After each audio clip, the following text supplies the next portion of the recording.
오늘 우리가 읽은 단락의 말씀은 예수께서 북방 갈릴리에서부터 남쪽 유다 지방의 예루살렘을 향해 걸어가는 길의 여정 가운데서 일어난 일입니다.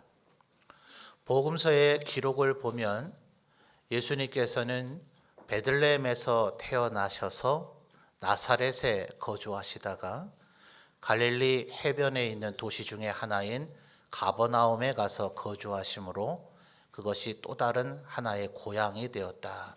그래서 본 동네라고 그렇게 복음서에서 표현을 하고 있습니다.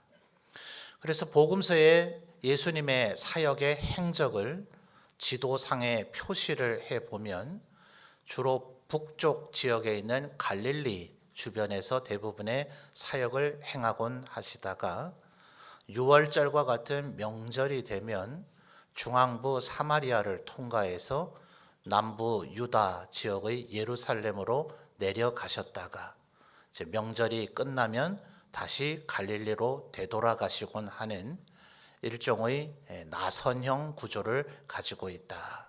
자, 앞에 한번 보실까요? 예수님께서 지내신 가버나움은 북쪽의 갈릴리, 중앙 부위가 어디라고요? 사마리아, 남쪽에는 유다, 그 가운데 예루살렘이 있어요.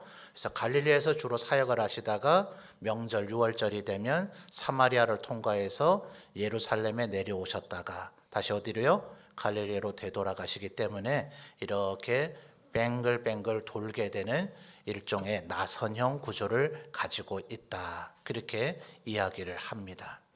그런데 오늘 우리가 읽은 이 부분은 이 나선형의 이제 회전이 끝나게 되는 마지막 길입니다.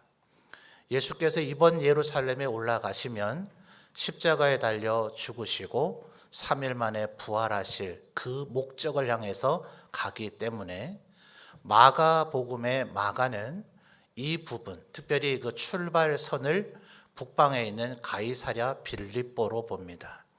거기에서 예수님께서 사도들에게 유명한 질문을 하셨죠. 사람들이 나를 누구라 그러더냐. 제자들의 대답을 들으시고 나서는 너희는 나를 누구라고 알고 있느냐. 그럴 때 베드로의 유명한 대답이 있죠. 뭐라 했습니까? 주는 그리스도시요 살아계신 하나님의 아들이시니이다. 자, 그럴 때 예수님께서 뭐라 얘기하셨어요?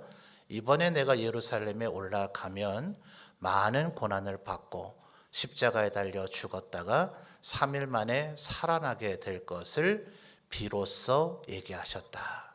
그래서 마가는 그 가이사랴 빌립보에서 이제 조금 내려와서 소위 말하는 변화산 사건이 일어납니다. 어느 산인지 성경이 알려주지는 않고 그 산 정상에서 예수님이 변화되셨다. 이 부분을 강조를 많이 하기 때문에 별명처럼 우리가 변화산이라 보통 그렇게 부릅니다. 그래서 가이사랴 빌립보에서 변화산을 거쳐서 다시 갈릴리 마을들을 거치고 사마리아 동네를 지나서 남부 유다로 들어와서 여리고를 거쳐 삭개오도 만나시고 베다니에서 마리아 마르다 나사로도 만나시고 그리고선 예루살렘을 입성하는 길.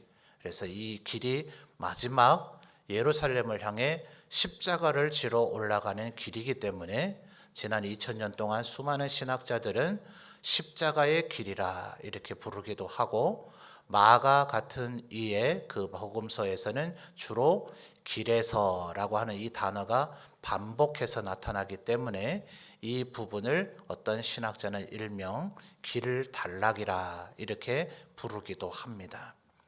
그 이전 예수님께서 북방 갈릴리에서 예루살렘에 왔다가는 다시 되돌아가실 길이었지만 이번엔 이제 마지막 길이에요. 이 길을 올라가면 예루살렘에서 십자가를 지고 하나님이 명하신 구속의 사역을 해야 된다는 것을 예수님께서는 너무나 잘 알고 계십니다. 자, 오늘 우리가 31절부터 읽었습니다만 그 근거가 22절에 나타나죠. 자, 22절 조금 앞에 거슬러 가면 있죠. 여러분 한번 읽어 주실까요? 시작.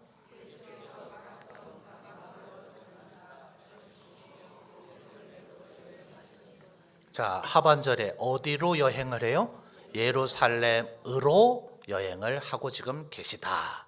근데 지금 예수님은 이 길이 마지막 길이라는 걸 알죠. 다시 또 이 길을 오지는 않을 거다. 물론 부활 이후에 오시긴 하시지만 십자가를 지시기 전에는 마지막 길이기 때문에 22절을 다시 보시면 예수께서 어떻게 하세요? 각 성, 각 마을로 다니사 가르치시며, 마치 바울 사도가 그렇게 했던 것처럼 지금까지 거치셨던 또 각지에 있는 주를 믿고 따르는 제자들을 다시 만나면서 독려하고 격려하고 그들의 믿음을 견고하게 하시면서 지금 예루살렘을 향해 올라가고 있는 길입니다.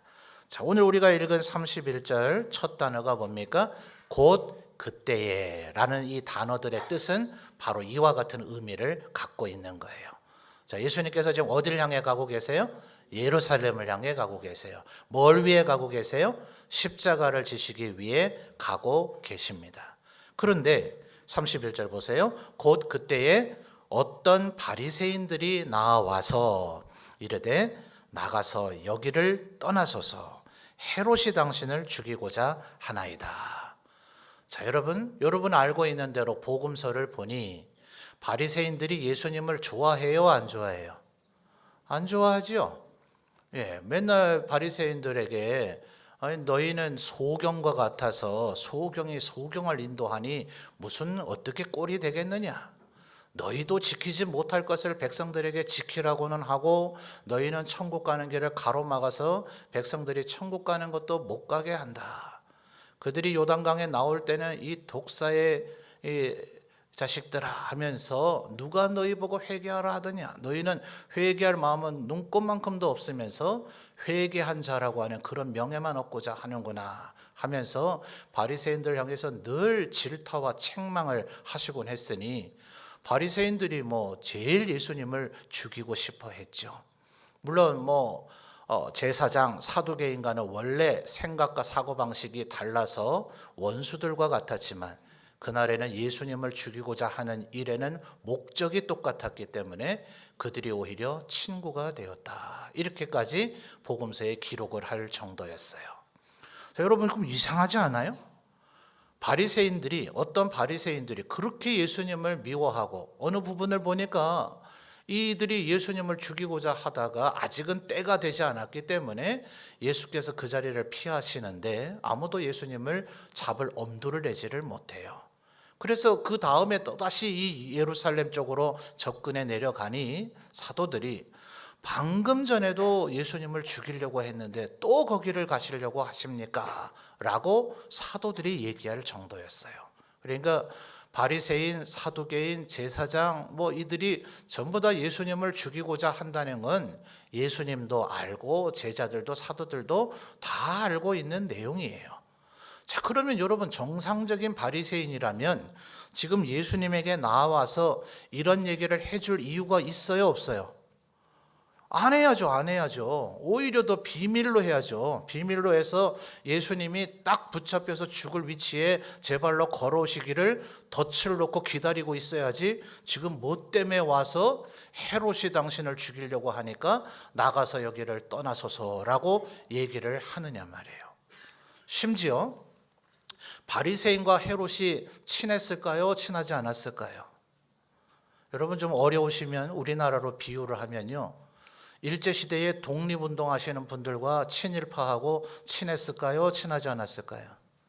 안 친하죠? 꼭 그 꼴입니다. 지금 바리새인들은 어떤 이들인가? 이 바리새 운동이라는 것이 일어나서 그 운동을 따르는 이들을 바리새인이라 이렇게 불러요. 이들은 누군가? 이 이스라엘이 바벨론으로부터 멸망을 해서 메데, 바사, 헬라, 로마로 이어지는 동안 약 600년가량 지금 이방인의 외국인의 지배를 당하고 있잖아요. 그러니까 계속해서 민족적 반성이 일어난 거예요. 왜 우리나라 이 모양 이 꼴인가? 왜 우리나라가 외국에게 멸망했을까? 성경을 열심히 연구하다 보니까 왜 그래요? 하나님 말씀 불순종하고 거역해서 망했다. 이제라도 회개하고 하나님 말씀에 순종 잘하면 하나님께서 다윗의 후손 가운데서 메시아 그리스도를 보내서 다윗 왕국을 재건하게 하실 것이다. 이것을 하나님의 말씀 속에서 찾아내고 묵상한 이들이 바리새인들이에요. 그러니까 그들이 민족에게 지도자가 돼가지고 자기들만 말씀 잘 지킨다고 되는 게 아니잖아요. 여리고 성을 공격할 때의 아간 같은 이가 있으면 일부의 사람이 하나님 말씀 순종 잘한다고 해서 될 일이 아니잖아요. 그러니까 이 바리새인들은 독립운동가일 뿐만 아니라 그들 중에 아주 극혈 열혈 분자들이 열심당이라고 들어보셨죠? 열심당은 시몬도 있고 가룟인 유다, 가룟이라고 하는 이 말에는 암살자, 어세신, 이스카리옷이라고 하는 단어의 의미가 거기에 담겨 있어요. 가룟이 아버지 이름인가 살았던 동네 이름인가 신학자들이 아무리 찾아도 사람 이름도 아니요 지명도 아니에요. 도대체 이 가룟이 뭔가? 가룟이라고 우리 한글로는 되어 있지만 헬라식 발음은 이스카리옷 이렇게 발음하는 것이 조금 더 헬라적 발음인데 이것은 영어의 암살자 어세신의 어원과 같아요. 그래서 이 열심당원 혹은 가룟인들은 바리새인 중에서도 무력혁명을 통해서라도 마치 우리나라의 윤봉길, 안중근 의사분들과 같이 로마인들을 죽여서라도 독립을 이루어야 되겠다 생각하는 그런 부류의 분들이란 말이에요. 그런데 헤롯은 어때요?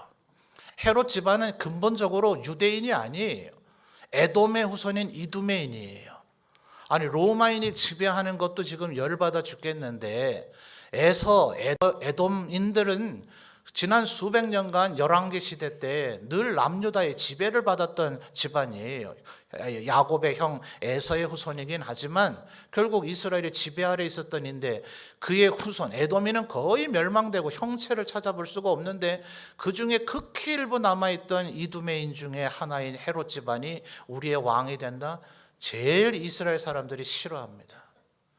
더더군다나 자기 힘으로 잘나서 왕이 된 것도 아니고 로마 황제한테 굽실거려서 로마 황제한테 돈 주고 그렇게 해서 지금 왕이 되고 그 왕위를 유지하고 있고 로마 황제에게 잘 보이면 그의 할아버지처럼 전체를 다스리는 왕이 되었다가 아들도 많기도 하고 영 시원치 않으니 로마 황제가 갈릴리는 첫째가 다스리고 사마리아는 둘째가 다스리고 유다는 셋째가 다스리라는 식으로 여러 아들들에게 나라를 쪼개서 다스리게 했다가 영 시원치 않으면 빌라도 같은 총독을 보내서 야, 왕 그만해 뭐 이렇게 하는 형태란 말이에요. 그러니 이스라엘 사람들은 존경심도 없고 저거 뭐 로마 황제한테 월급 받는 월급쟁이 왕 아니가 뭐 이런 식의 사고를 갖고 있는 사람이에요. 좋아하겠어요? 안 좋아하겠어요? 그냥 멸시와 천시의 대상이에요. 말만 왕이지 실제로 이스라엘 안에서는 왕권도 갖고 있지도 않아요. 실제 주력 병력은 로마 총독이 가지고 있고 천부장, 백부장들이 가지고 있어요. 성전을 경비하기 위한 경비대가 좀 있을 뿐이고 헤롯을 호위하기 위한 경비병들이 조금 있을 뿐이에요. 물론 그 병력으로도 예수님 한 분 죽이는 거 어려운 일은 아니겠지만 헤롯은 실제로 예수님에게 별 관심조차 없었어요. 마지막 예수님을 죽이고자 할 때에 빌라도가 사형을 할 권한을 갖고 있으니 빌라도 앞에 와서 계속해서 죽여달라고 하지만 빌라도가 뭐라 그래요? 나는 죄를 찾을 길이 없다. 이거 죽을 이유를 나는 못 찾겠다라고 얘기할 때에 헤롯이 나도 구경이나 좀 해봅시다 이러면서 빌라도에게 예수님을 보내달라 해서는 한된 얘기가 뭐예요? 내가 소문을 많이 들었는데 당신 기적을 자랑한다며 내 앞에서 기적 좀 한번 부려봐. 이거는 무슨 뭐 서커스탄 부른 것처럼 헤롯은 진지함도 없고 예수님에 대한 호의적인 마음이나 적대적인 마음이나 아예 관심이 없어요. 국가를 잘 경영해서 외적과 싸워서 아주 강대한 국가를 이룬다든지 내 왕위를 유지해야 되는지 이런 왕이 아니거든요. 로마 황제한테 잘 보여서 돈만 제때 갖다 주면 계속 왕노를 하실 수 있기 때문에 늘 놀고 있는 왕이지 예수님의 존재에 대해서 별 관심도 경쟁심도 없는 사람이에요. 자, 그러니 31절에 지금 바리새인이 얘기하고 있는 나가서 여기를 떠나서서 헤롯이 당신을 죽이고자 하나이다 하는 이 말은 진실일까요? 거짓말일까요? 거짓말에 가까워요. 자, 이제 바리새인의 목적이 뭔지를 알겠어요? 바리새인은 예수님을 죽여야 되지만 아직은 그게 영 여의치 않다 싶으니까 예수님이 하고자 하는 일을 방해하는 데에 목적이 있는 겁니다. 여러분, 오늘날의 마귀 사탄이 우리를 향한 일들이 꼭 이와 같습니다. 한때 마귀는 우리 예수 믿는 사람을 죽이는 것에 집중을 했어요. 무수히 많은 핍박과 순교를 가져오게 했죠. 산채로 불에 태워 죽이기도 하고, 멸칠째 굶긴 맹수 앞에 풀어놔서 맹수에게 물어 뜯겨 죽이게 하기도 하고, 요한 사도의 제자인 폴리갑 같은 이도 산채로 불에 태워 죽게 만들 때에 로마인들이 회유를 합니다. 여러 번 안 해도 되고 딱 한 번만 예수 그리스도를 모른다고 부인해라. 그러면 너를 살려주겠다. 이 폴리갑이라고 하는 교부가 사도 요한의 제자입니다. 유명한 말을 해요. 예수께서 내가 살아오는 동안 단 한 번도 나를 부인하신 적이 없는데 내가 어찌 예수 그리스도를 부인할 수 있겠는가. 그 말을 남기고 불에 태워져 죽임을 당합니다. 안 돼요. 이 예수 믿는, 제대로 예수 믿는 것들은 죽인다고 해도 죽음을 두려워하지를 않으니 마귀가 그 다음에 쓰는 방법이 꼭 이와 같아요. 자, 지금 바리새인이 뭐라 그래요? 나가서 여기를 떠나소서. 지금 예수님 어딜 향해 가고 있다고요? 어디요? 예루살렘이요. 뭘 위해서요? 십자가에 달려 죽으려고요. 그러니까 지금 바리새인의 목적은 뭐예요? 거기 가지 마세요. 예루살렘 가면 위험해요. 죽어요. 예루살렘 가면 헤롯이 당신을 죽일지 모르니까 나가십시오. 여기 유다 지방에서 나가십시오. 원래 당신 살던 그 갈릴리로 올라가십시오. 나가서 여기를 떠나십시오. 예수를 그렇게 별나게 믿을 것 있어요? 그냥 주일날 교회만 한 번 정도 가요. 뭘 그렇게 하나님 앞에 충성을 다하려고 그래요? 대충 살아요. 오늘 안 하면 내일 하면 되지, 뭐 올해 안 하면 내년에 하면 되지, 나중에 시간 좀 남은 하면 되죠. 마귀는 끊임없이 우리에게 이렇게 얘기해요. 우리에게 크나큰 무슨 타격을 주거나 우리에게 심각한 상해를 입힐 필요 없어요. 너 교회를 그렇게 열심히 하고 싶냐? 네 마음에 기쁨은 좀 사라지면 어떠냐? 기쁨이 사라져서 뭐 때문에 지금 이 일을 하는지, 은혜도 없고 기쁨도 없고 영광도 없이 그냥 건성으로 하나님의 일을 하게 대충 해라. 그냥 하는 척만 하면 되지 뭘 그렇게 열심히 하려고 하느냐. 나가서 여기를 떠나소서. 바리새인의 목적은 바로 거기에 있는 거예요. 근데 예수님 지금 뭐라 그래요? 자, 32절 여러분 다시 한번 읽어주십시오. 32절 시작.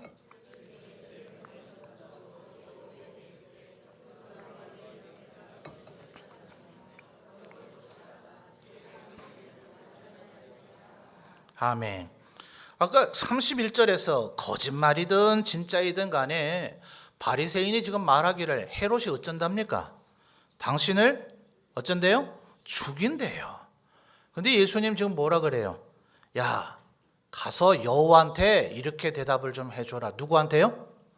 지금 누구 얘기하는 거예요? 헤롯입니다. 헤롯. 여러분 어떤 느낌일까요? 지금 헤롯을 조롱하고 있는 겁니다. 그 여우 같은 놈에게 좀 더 의미를 살린다면 이런 의미예요. 지금 뭐 전혀 두려워하지 않으세요. 어디 감히 헤롯이 날 죽이려고 한다고? 야, 웃기지 말라 그래. 말하자면 지금 이런 뉘앙스인 거예요. 왜 그럴까요, 여러분? 33절을 한번 다시 볼까요? 그러나 오늘과 내일과 모레는 내가 갈 길을 가야 하리니. 그 다음 여러분 같이 읽을까요? 시작. 선지자가 예루살렘 밖에서는 죽는 법이 없느니라. 안타깝게도 34절을 보면 예수님께서 지나온 이스라엘의 역사를 얘기하죠. 34절 보십시오. 예루살렘아 예루살렘아 선지자들을 죽이고 내게 파송된 자들을 돌로 치는 자여. 실제로 예루살렘에서 하나님의 선지자들이 목숨을 잃은 일이 한두 번이 아니었어요. 안타깝지만 열왕기 시대 때. 그러니까 예수님께서 이걸 비유로도 말씀하신 적이 있죠. 한 임금이 포도원을 종들에게 맡기고 먼 곳에 여행을 갔는데 종들에게 포도원을 좀 맡겼으니까 그래도 지금이 한참 수확철인데 포도 한 상자 정도는 좀 보내야 되지 않나? 종들이 왜 그것도 안 보내지? 하면서 종을 보내가지고 임금님께서 포도 다는 필요 없고 그래도 한 상자 임금님 맛보시게 좀 가져오라고 하는데 라고 얘기하니 그 종들이 임금님이 보낸 신하를 때리고 더러는 죽이더라. 야, 어떻게 내가 보낸 종한테 이렇게 할 수가 있지?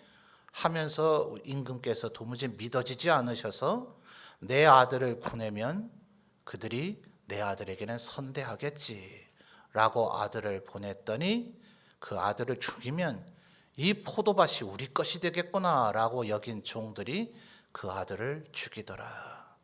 누구에게요?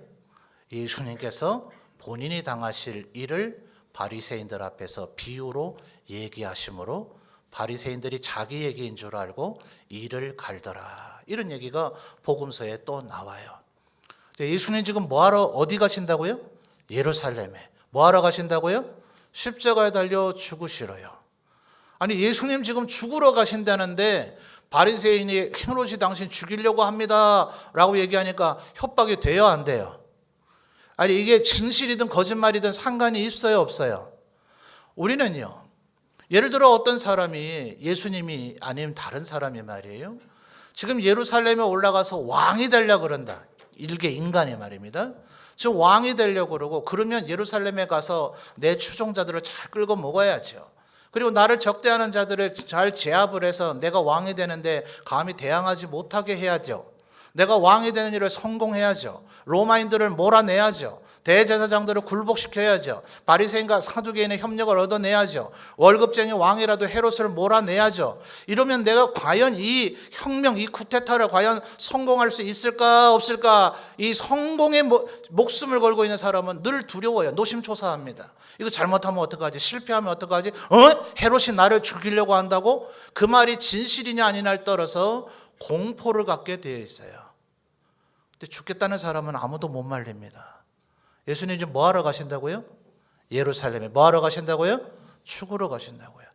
아니 죽으러 가실 예수님한테 죽인다고 하니까 협박이 돼요 안 돼요? 그럼 예수님 가짜나서 웃으시는 거예요. 야, 여우 보고 웃기지 말라 그래 라고 이런 지금 어감으로 대답을 하시는 거예요. 그러면서 예수님의 대답의 핵심 32절을 다시 한번 볼까요? 자, 이르시되 너희는 가서 저 여우에게 이르되 뭐라 그래요? 오늘과 내일은 자 뭐 합니까?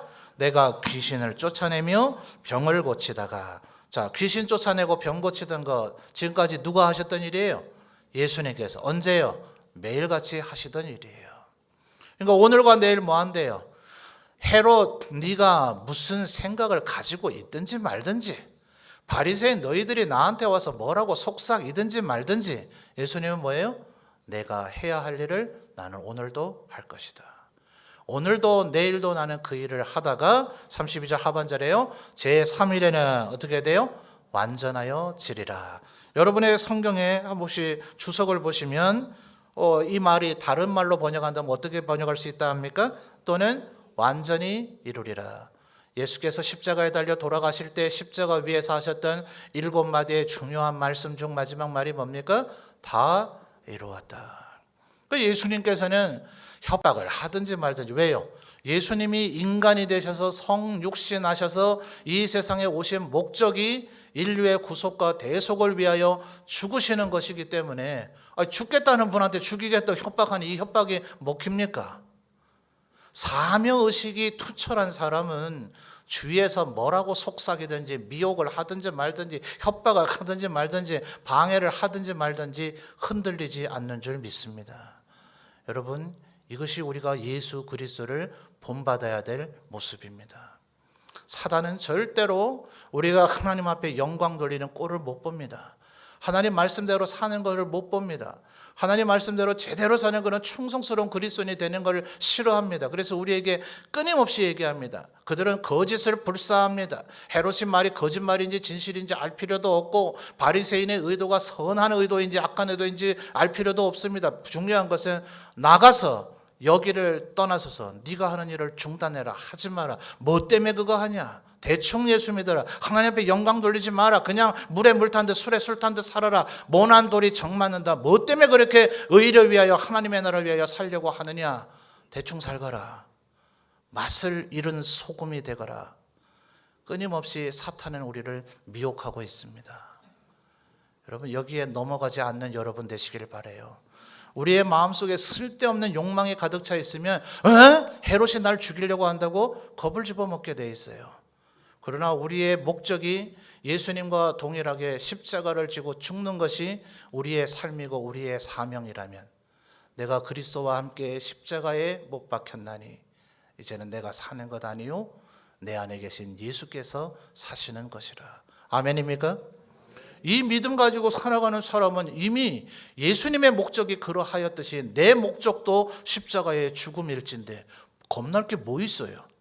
누가 뭐라고 하든지 말든지, 야 그렇게 하지 마, 그렇게 하나님 섬기다 보면 힘들어, 시험 들어. 괜찮아, 나 원래 그거 견디면서 하는 게 내 목적이야. 나는 원래 고난 받는 게 내 목적이고 내 소망이고 내 소원이야. 아멘입니까? 이게 예수 믿는 사람의 모습이죠. 여러분, 디모데후서 2장 11절 가보십시다. 디모데후서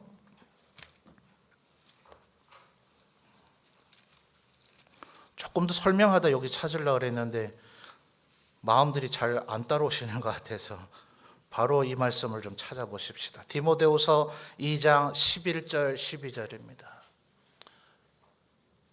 디모데후서 2장 11절 12절요. 찾으신 분 아멘요. 자, 예수님께서 잠깐 고개 드시고요. 읽어보기 전에 예수님께서 가이사랴 빌립보에서 주는 그리스도시요 살아계신 하나님의 아들이십니다 라고 얘기하니 예수님께서 비로소 뭐라 하셨다고요? 내가 지금 예루살렘에 올라가면 많은 고난을 받고 십자가에 달려 죽어서 끝이다 이러셨어요?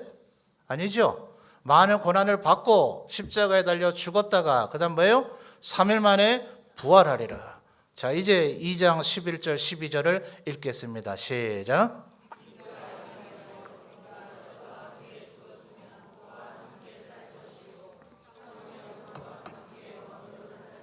아멘.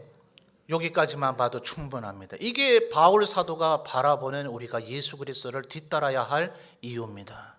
내가 그리스도와 함께 십자가에 못 박혔나니, 주와 함께 죽으면 주와 함께 어떻게 해요? 살 것이요, 주님이 참으신 것처럼 참으면 어떻게 된다고요? 함께 왕노릇하게 될 것이다. 그러므로 빌립보서에서도 바울 사도가 뭐라 그래요?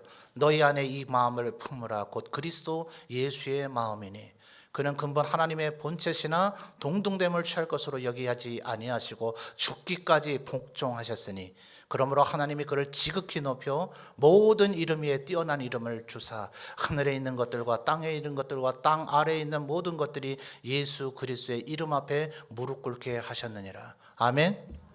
우리도 주님과 함께 죽으면 이와 같은 영광을 얻게 되어질 줄 믿습니다. 이런 마음의 자세를 갖고 있고 이 사명의 자세를 갖고 있고 이런 마음의 각오를 갖고 있는 사람을 누가 흔들어 놓을 거예요? 흔들리지 않고 요동치지 않는 우리 성도들이 되시기를 바랍니다. 예수님을 따르는 이 길에는 시련이 있어요. 고난이 있어요. 좁은 길입니다. 아무도 따르지 않습니다. 길이 협착하기 때문에 따르는 사람이, 다니는 사람이 없습니다. 그러나 이 길 끝에는 주님이 계셔서 우리를 품에 안아주시고 착하고 충성된 종이라 칭찬하시며 우리의 머리에 면류관을 씌워주시고 예수 그리스도와 함께 영원토록 왕노릇하게 하여 주실 줄 믿습니다. 그러니까 마귀 사단이 아무리 우리에게 헤롯이 너를 죽이려고 하니 나가서 여기를 떠나라고 속삭이더라도 예수님처럼 오늘과 내일과 모레는 내가 가야 할 길을 갈 것이다. 저리 꺼져라.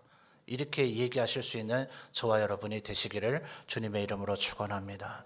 끊임없이 마귀 사단은 우리를 미혹합니다. 그러나 올 한 해에도 우리 성도들 잘 견뎌오셨습니다. 다가오는 새해에도 주님 주시는 은혜와 성령의 능력을 힘입어 주님 뒤를 따라가며 이 십자가의 길을 꿋꿋이 걸어가리라. 주님 다시 오시는 그날까지 이 생명의 길, 영생의 길을 끝까지 잘 걸어가리라 다짐하고 결단하시는 저와 여러분이 되시기를 주님의 이름으로 축원합니다.